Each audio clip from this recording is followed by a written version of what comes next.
So, hello, I'm David. I think some of you follow me online. I think some of you have already read some of my books as well. This is quite an intense experience actually, since the first time my mum's been on one of these things. And trust me when I tell you this is quite the transformation for my mum to see, because she was there through my years of addiction and psychosis. She was there when I was diagnosed autistic, ADHD, schizophrenic. She's really been my rock my whole life, so thank you, Mum. Big up, Mum. Big up, Mum. So, yeah, I wrote this new book, A Guide to Autism and Psychosis, Personal and Professional Insights from a Psychotic Mind. And there's chapters in there with statistics and the fact that we're more likely to experience psychosis. There's ideas around the community knowledge of perhaps why we experience psychosis. But I decided to read the chapter, What Is It Like to Be Schizophrenic? Because research, knowledge production, if it's without lived experience, it's the one-eyed man in the land of the blind. You can't have science without the lived experience when it comes to human experiences. And so I wanted to read you this. It's a brief chapter. A lot of the chapters are brief. I tend to be quite brief.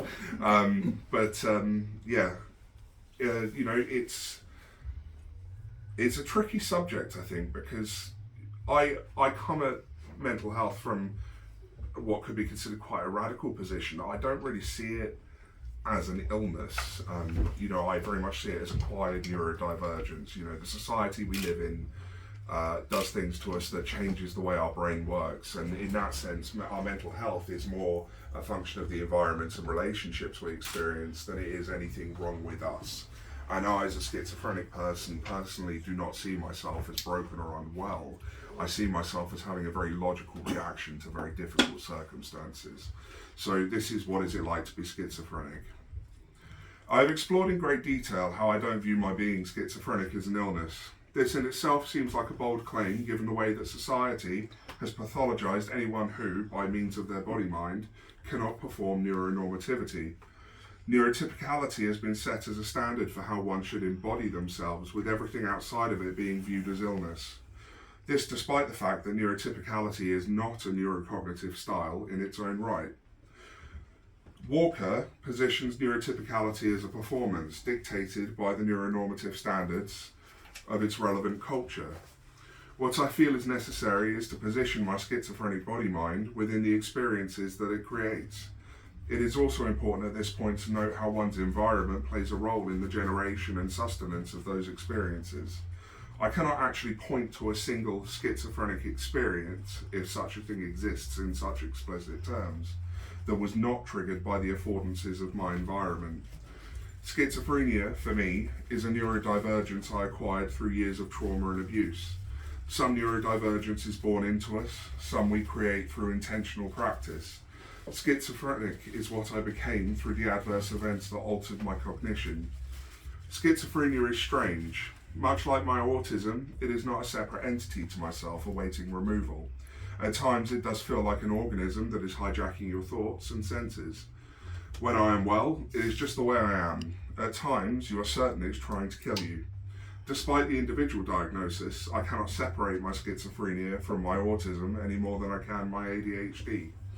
The three create their own unique neurocognitive style that is distinct from any singular part of the neurological equation.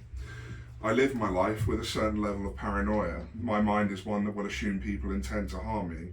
I am often somewhat concerned with non-existent conspiracies that centre around others meaning to harm me. For the most part, I can look past it. 99% of the time, these are fleeting thoughts. Occasionally, they will take hold, creating anxiety and fear that I often mask. It is rarely perceptible to others, or even of note in its effect on my outward behaviour. Most only know that I am schizophrenic because I have told them so. I have largely learned to coexist with myself. Perhaps more distressing are hallucinations. When the episodic nature of my schizophrenia is ramping up, I can hear multiple voices. Often these voices will stoke the fires of paranoia. They not only talk directly to me, but also to each other. At my worst, I live with a constant and derogatory commentary that will not interact with me. When I hear these voices, they sound as real as talking to a friend in person. Usually they are disembodied. Sometimes they emanate from electronic devices. They are more tangible than thoughts. I hear them as literal sounds. They are as real to me as the music coming from my computer while I type this.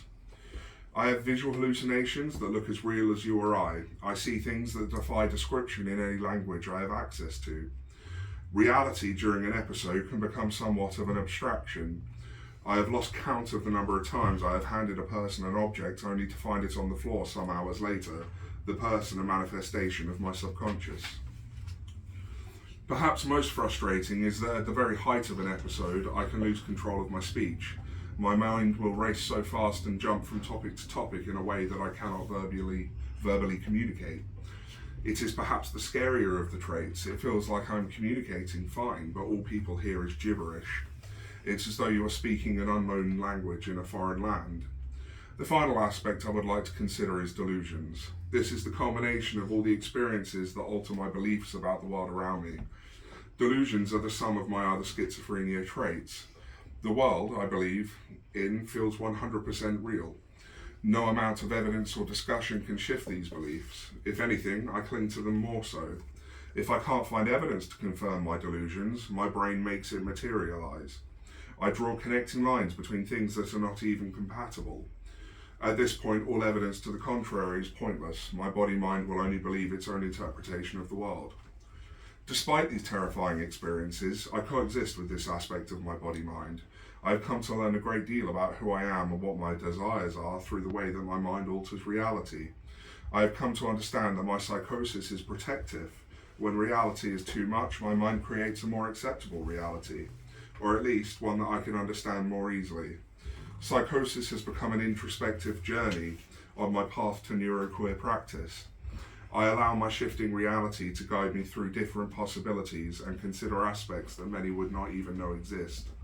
I am at peace with who I am. I have come to realize that the people who fear me for being schizophrenic are victims of a system that has positioned people like me as dangerous. The truth is, I am at greater risk to myself than any other person. And I quote, about 280,000 people are currently being treated for schizophrenia in the UK. Of these, about 10% will die by their own hand within 10 years of their diagnosis. With an annual death toll of 800 to 1,800 in the UK alone, suicide is a major cause of premature death amongst people with schizophrenia and on par with road deaths. I want others who are schizophrenic or experience psychosis to know that I see them. I know the isolation that our minds can create. I know how it feels to have to question your thoughts constantly, to wonder what is real and what your mind has generated. I want you to know that even at your most lonely, there are others out there who get it. We know, we care. The world is brighter for having diversity in it, and we are part of that diversity. We do not have to view ourselves as broken and hopeless in order to have our struggle validated. Rather, we should not have to. Neurodivergence is having a body-mind at odds with the status quo. My body-mind has become the site of manifestation for a systemic violence that seeks to silence it. I will not be silent about my existence. I will not be ashamed of my madness or neurodivergence. I am proud of who I am, and I will not allow the world to steal that from me the way it did my sanity. Wow. I don't know if anyone has any questions, but I'm happy to answer some. Yes, Owen. No, it's all. If anyone has any questions, I'm happy to answer some questions. Otherwise, I have books for sale. Obviously, the one I just read from is the one I've got the most of. I do have some copies of my other books, such as Unusual Medicine, which looks at my experience with drug addiction and substance use. I've got The New Normal, which is really my very long rant about how broken society is. And I've got stuff about CAMs and their failure to support autistic people and things like that. So, hello. Can we have a moment to appreciate how nice your books feel? Thank you. I very intentionally choose a matte cover for my books because I like the way it feels. Me too. I think it's like quintessentially neurodivergent that I choose book covers based on their texture. But yeah, actually the one you just showed me, that one's a bit different. It's a poetry collection because I do that sometimes as well. But yeah, I don't know, has anyone got any questions or hello? Can you just remind me the way that, because I've heard you talk about it in the past, the way that you describe the term body mind? Okay, I know so that I've heard you do it before, but I'm just trying to. I first came across the term body mind through the work of Dr. Nick Walker. She is a trans somatic psychologist living in California. She actually is the person who conceptualized neuroqueer theory, and I've had the pleasure of writing a chapter for a textbook she's putting together on the subject. But she introduced me to the concept of the body mind, which was not her concept, but it comes from further back, which is this acknowledgement that your brain and nervous system can't be separated from the rest of your body. So in a sense, it's considered by a certain group, including myself, that describing ourselves as body minds is perhaps more inclusive and accurate, because what happens to any part of the body affects both body and mind to an extent. So body mind is really is a holistic way of referring to the way we exist, rather than trying to separate us out into individual body systems. Hello. What's helped you most with the psychosis? I ask you because my son's struggling at the moment, and I just would like to find some direction of how to support him. It's been a challenge, and considering, I have very strong feelings about viewing mental health issues as illness, some might find it strange that one of the most helpful things for me has actually been medication. Now, don't get me wrong, medication has done terrible things to my body. I gained a lot of weight, I developed diabetes, I've had cardiac arrhythmias, I've had what they call extrapyramidal symptoms, where parts of my body became contorted and spasmed. They're really not nice medicines, but I have found them to be somewhat of a miracle for the way they made my life livable. I also had a couple of very good therapists, which I know can be a challenge in the UK. A lot of autistic people don't have good experiences of therapy, but I've had a couple of good therapists who are willing to step outside the bog standard CBT that research has shown doesn't actually do an awful lot for autistic people. I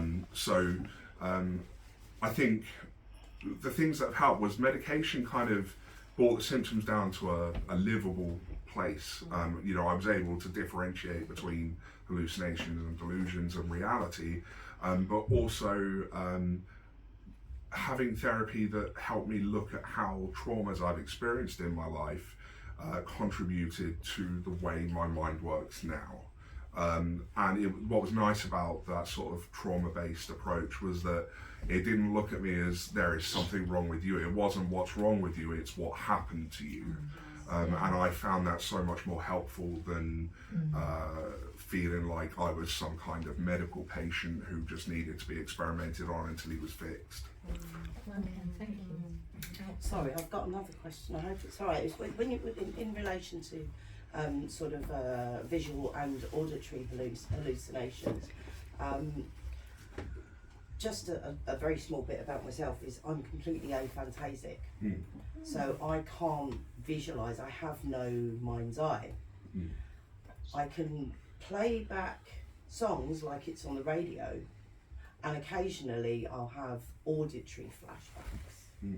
What I'm curious about is if someone has psychotic episodes, do you have any knowledge as to somebody that may be on the aphantasic spectrum, like towards the more severe end? Do you know much about how that might? It's interesting because I know that with psychosis, people who have sensory differences and things like that, their experience of psychosis takes different forms. So people who communicate in sign language, I've heard of them hallucinating hands doing sign language rather than hearing voices. And so I think, whilst I can't speak specifically to how aphantasia might play out in psychosis itself, what I will say is that the brain is very clever at finding ways of doing these things. And I'm also very aware that when you look at the research, a lot of what we experience on a day-to-day basis is actually a hallucination. So for example, in our vision, we have a big blind spot in the middle, and our brain fills it in for us based on the information it's getting from the outside. So a lot of the things we experience on a day-to-day basis are our brain's best guess rather than what necessarily 100%. That's what magenta is. Yeah, you know, so our brains are very clever at filling in the gaps. So I don't know if being aphantasic would, for example, impact on visual hallucinations, because for me, they are a visual experience rather than a mind's eye experience. But I could imagine that it could change the way that psychosis presents to the person. Yeah. My father was diagnosed as schizophrenic, and obviously, you know, my family situation, and so being the bridge between those two generations, I'm trying to understand, you know, and to find out, you know, and to learn. Anyone else got any questions? Or Hands up, who's fighting the neurodivergent urge to say everything that you've ever thought, anything related to this topic? just really focusing on one line. There's Yeah. one line that was, you said, I've learned to coexist with myself. I Yeah. love that Yeah, line. and it's just repeat, I'm just loving it. That's a lovely yeah, line. Oh my God, I that's think beautiful. coexistence is.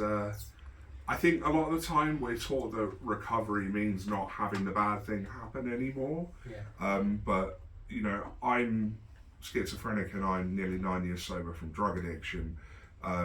My experience is that those things don't disappear. You learn to live with them.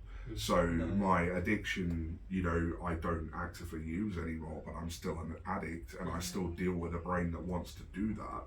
Yeah. I've just learned to coexist with that, and you know, it bothers me less because I'm not constantly fighting with myself. And it's the same for me with being schizophrenic. For the most part, I've just learned to live with that aspect of myself. It's only when things get really bad and I lose touch with reality that perhaps that coexistence becomes a little unbalanced. I think a lot of autistic people are raised to be in a constant fight with themselves. Yes. You know, everything we're taught by society is that there's something wrong with us, we're inappropriate, we don't understand things, we could do this better, we could do that better. Stop being so sensitive. I think, and maybe this touches on the question you asked earlier, one of the most helpful things I did for myself was learning just to meet myself where I was and stop trying to live by other people's standards.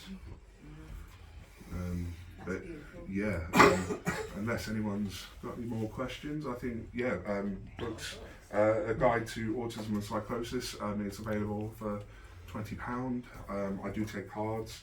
I have my other books which are cheaper as well, if you're so inclined, and yeah, I'm happy to sign books and sell those to people, so thank you.